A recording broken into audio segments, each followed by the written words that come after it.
Well, I always try to be as honest as I can about a situation, but one thing that I have to guard against is being blunt. Sometimes I've been accused of being blunt by being so honest about what a situation that somebody is facing.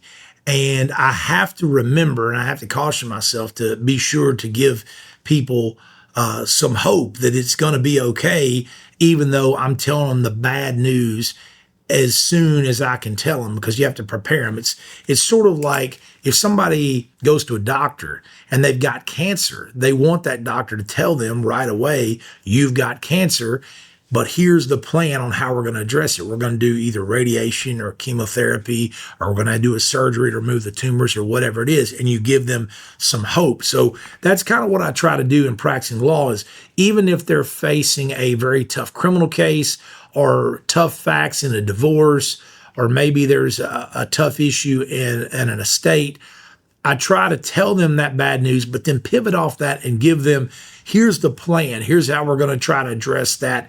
Here's how I've addressed it before.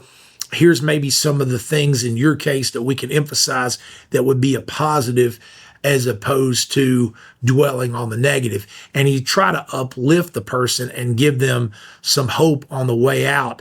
It can't be all, here's the brutally honest truth. I try to be honest without the brutal part. Take that out and try to be as compassionate as I can and say, hey, we're in a tough spot. You didn't get here overnight, or maybe you did get here overnight, but you're not going to get out of this situation overnight. We're going to have to work through it. And Rome wasn't built in a day, or you can't eat an elephant all at once. You got to eat it one bite at a time, and we're going to work through it.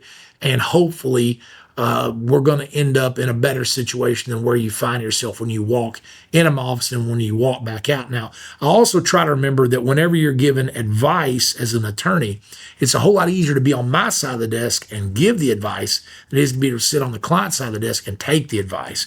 So I have to remember how it sounds to them the first time they've ever heard it, as opposed to me telling somebody what I've said 100 times or 1,000 times to prior clients.